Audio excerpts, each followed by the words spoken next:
and welcome back to Math Spark. Today we're going to be working on this special thing called geometry. Now, if you've never heard of geometry before, it's pretty much the study and calculation of shapes. Now, we've been over things like linear equations, the video we did earlier on that, and that counts as geometry. But the main thing you're going to be seeing in geometry is whole shapes, like this square here. You've probably heard of lots of shapes, squares, triangles, all kinds of weird stuff like polygons.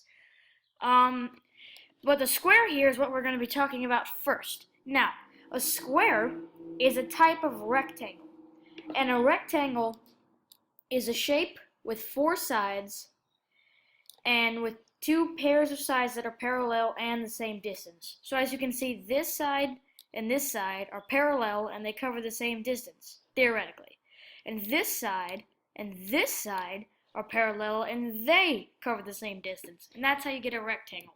But a square is a little bit simpler than that. A square, what makes a square different from a rectangle is that a square, all the sides are equal. Every single one has the same distance. Now this can be useful because say when you have a rectangle, you have to know both the length and the width of the rectangle, so like a length here and a width here, in order to calculate the area of a rectangle, because that's the formula for area, is you get the length of it and you multiply that by the width of it and you get the area of it. And the area is just all the space filled up in there. And that area is going to be calculated in square distances, so like maybe an inch squared or a foot squared. And the reason that is say this is an inch. A square inch would be like that exact same distance 4 times to make up a square. And this makes sense because say you had to fill up this square. Would you rather use this line or a box of lines? You would probably use the box of lines because it's simpler, it's easier to do, it's easier to count once you get done with it. It's just a much simpler way of doing things. So when you see the area of something, you'll see like square inches or square feet. And that's just how you're generally going to do area, because it's much simpler that way. It's much easier to calculate things based off of that.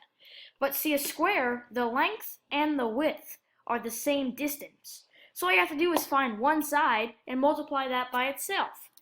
So say this side is 3 feet long. Then we know that all the sides are 3 feet long. So let's just go and simulate. We know all these sides are 3 feet long because this is a square. And all the sides are equal. So say we want to calculate the area of this. Remember that length times width formula. I'm going to write this over here on the corner for you. Length times width. And so what we do is we multiply 3 by this next 3. Now if you don't quite get like equations and multiplying and things like that, you should probably go check out our videos on that, because this is past that level. So if you want to get to this level, you're gonna need to have an understanding of arithmetic and some variables and equations. And we have a very simple equations video for that. And then you can watch that and some arithmetic videos and come back to this. Anyway, so we do 3 times 3. It's pretty easy multiplication. We get 9. But we remember that it's in square inches, because this obviously isn't just 9 inches. I mean, there's more than 9 inches just in the perimeter. It's 9 square inches, which means 9 boxes all made of inches. So that would be symboled. Oh wait, we said feet, didn't we? Oh, well, we'll make that inches. 9 square inches. And what that little 2 is that's an exponent. And what that exponent is we'll work on exponents later. But right now, all you need to know about them is they're just kind of a small number up there that's kind of above your inches. And we'll talk about those later. They have a mathematic property besides just showing that it's a square inch. But we will talk about those later in our more advanced arithmetic, unless you already know what that is. You probably do. But we will get a more deep understanding of them. Anyway, so we know that the area of this square is 9 square inches, because it would take 9 boxes where all the sides are 1 inch long in order to fill up this whole thing. That's the area. So if someone says a square with an area of 9 square inches, what you can do is maybe take that 9 and figure out what you could divide that by in order to get something like 3 and 3.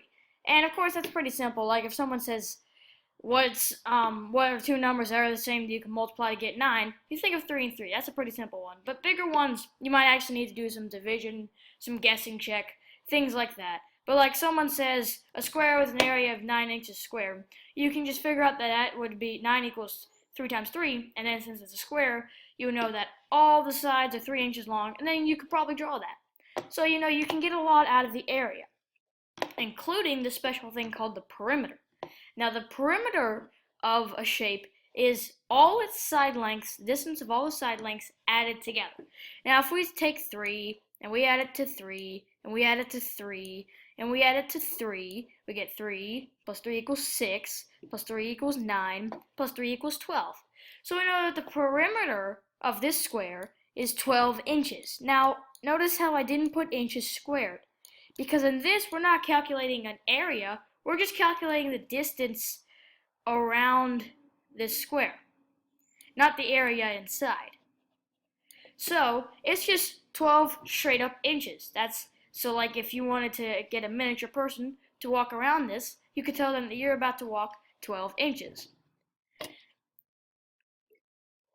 And again, in order to calculate the perimeter of this, you just get all the side lengths and add them together. Now with a square, that's pretty simple. Okay, so now that we've gone over how to calculate the area and the perimeter of one square, we can move that on to like rectangles.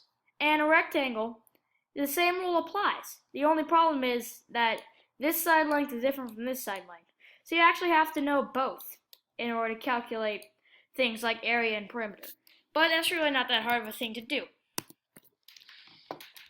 Now, let's go over some practice. So I'm going to say that this square has a side length of 5 feet. Now, what I want you to do is pause the video right now and tell me the area and the perimeter of the square. Go ahead and pause the video, maybe do your math on a sheet, and then I'm going to explain to you guys the answer. Okay, everybody got the answer? Good. If you're not ready yet, just pause the video and keep working. It's really not that hard. So as we know, that doesn't really look like a 5, does it? Sorry. Since this is a square, all the sides can be the same. So we know that the answer for this is just 5 times 5. And that's a simple 25. You know, really quite simple. Not that hard. It's 25, or more properly, 25 square inches. If someone asks you for the area of the square and you said 25, they're going to say that's wrong. Because it's wrong. It's 25 square inches. If you just say 25, that's a number. 25 square inches is representative of area. So this is the answer you want to use. If you just said 25 on your little piece of paper, that's okay. But learn to remember the inches squared, because that's very important. Now, what did you guys get for the perimeter? So remember, since it's a square, all the sides are the exact same. And if this were, say, a rectangle, all that would mean was that, hold on a second. All that would mean was that this side would be different from this side. However, these two sides would still be equal, and these two sides would still be equal. Now, so what that means is 5 plus 5 plus 5 plus 5 would be your perimeter, because there's 4 sides to the square, and there's each side equals 5. So we know that 5 plus 5 is 10, plus 5 is 15, plus 5 is 20. So the perimeter of this square is 25 inches. I mean, not 25 inches, 20 inches. Okay. So we've been over the area. Remember, it's the length of it multiplied by the width of it. And the perimeter, which will actually be the same for pretty much every shape you ever encounter, which is just the distance of all the side lengths added together. Now with area, the different kinds of shape, the formula for the area will be different. However, the area for the rectangle calculation is just the simplest. It's just the length times the width. We get to like triangles and circles and things. It gets more complicated in order to find the area. But we'll move on to that later. Right now, hope you have enjoyed.